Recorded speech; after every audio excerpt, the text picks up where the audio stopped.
wabarakatuh. Jumpa lagi bersama Ibu Yanti pada pelajaran Pendidikan Agama Islam dan Budi Pekerti. Bagaimana kabar anak-anak Ibu semua? Semoga dalam keadaan sehat walafiat. Hari ini pelajaran kita adalah Rasulullah idolaku dengan subtema Kisah Teladan Nabi Ilyas alaihi salam. Baik anak-anak Ibu semua, mari kita simak video pembelajaran berikut ini. Anak-anak, agar pembelajaran kita mendapatkan keberkahan dan kemudahan serta bermanfaat dunia akhirat, mari sama-sama kita membaca doa belajar. Bismillahirrahmanirrahim. Raditu billahi rabbah wa bil islami dina wa bi Muhammadin nabiyya wa rasulah. Rabbi zidni ilma warzuqni fahma. Amin ya rabbal alamin. Hari ini kita akan belajar materi tentang kisah keteladanan Nabi Ilyas alaihi salam.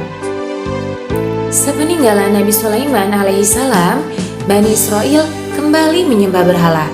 Kemudian Allah Subhanahu wa Ta'ala mengutus Nabi Ilyas alaihi salam untuk mengingatkan kaum Bani Israel yang kufur di negeri Baalbek, sebuah daerah di Libanon. Mereka menyembah berhala yang bernama Baal. Nabi Ilyas alaihi salam merupakan keturunan keempat Nabi Harun alaihi salam. Nabi Ilyas alaihi salam berdakwah agar kaumnya mau meninggalkan kebiasaan buruk menyembah berhala. Berkali-kali Nabi Ilyas alaihissalam mengingatkan, namun mereka tidak pernah menghiraukan. Bahkan ketika Nabi Ilyas alaihissalam menyampaikan tentang azab Allah Subhanahu wa Ta'ala, mereka tetap membangkang, tidak mau mendengarkan. Karena kedurhakaannya, Allah Subhanahu wa Ta'ala menurunkan azab kepada Bani Israel, yaitu diberikan musibah musim kemarau yang sangat panjang selama 3 tahun. Sumber air mengering, tanaman dan binatang ternak mati, serta banyak penduduk yang kelaparan karena kekurangan makanan. Sayangnya, azab tersebut tidak menyadarkan kaum Bani Israel. Mereka semakin marah dan menyusun rencana untuk membunuh Nabi Ilyas alaihi salam. Kemudian Allah Subhanahu wa Ta'ala memerintahkan Nabi Ilyas alaihi salam agar bersembunyi di dalam gua. Nabi Ilyas alaihissalam bersembunyi di sana selama 10 tahun dan tidak ada yang mengetahuinya. Suatu hari, persembunyian Nabi Ilyas diketahui oleh Bani Israel. Kemudian Nabi Ilyas berpindah tempat. Saat sedang berlari dari kejaran umatnya, ia menemukan sebuah rumah terpencil yang ditempati oleh seorang wanita tua dan seorang anak laki-laki bernama Ilyasa yang sedang terbaring sakit. Ia pun meminta izin untuk bersembunyi. Wanita tua tersebut mengizinkan dan memohon kepada Nabi Ilyas untuk kesembuhan anaknya. Kemudian Nabi Ilyas berdoa kepada Allah Subhanahu wa Ta'ala. Atas izin Allah, Ilyasa pun sembuh dari penyakitnya. Nabi Ilyas alaihi salam kemudian mengangkat Ilyasa sebagai anak. Ternyata Ilyasa masih satu garis keturunan dengan Nabi Ilyas alaihi salam, yaitu keturunan Nabi Harun alaihi salam.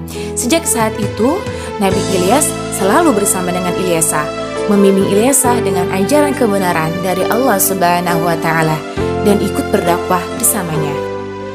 Setelah beberapa tahun, Nabi Ilyas dan Ilyasa melanjutkan dakwanya kepada penduduk Bani Israel yang sudah mulai berputus asa terhadap bencana yang dialami, karena berhala yang mereka sembah tidak bisa menyembuhkan penderitaan mereka. Bani Israel kemudian berjanji bahwa mereka akan bertobat dan mengikuti ajaran Nabi Ilyas alaihissalam. Nabi Ilyas alaihissalam segera berdoa dan memohonkan ampun untuk kaumnya. Doa Nabi Ilyas didengar dan dikabulkan oleh Allah Subhanahu wa Ta'ala. Tidak lama kemudian hujan pun turun dan kaum Bani Israel hidup dalam kemakmuran. Namun setelah beberapa tahun kemudian, kaum Bani Israel kembali ingkar dan menyembah berhala. Allah Subhanahu wa Ta'ala memberikan musibah yang lebih berat dari sebelumnya, yaitu bencana kekeringan yang membuat orang kegelimangan. Nabi Ilyas alaihissalam dan orang-orang yang beriman pun selamat. Beberapa tahun kemudian, Nabi Ilyas alaihi salam wafat dan dakwanya dilanjutkan oleh Nabi Ilyas alaihi salam. Sifat keteladanan Nabi Ilyas alaihi salam. Yang pertama, berani dalam hal kebenaran.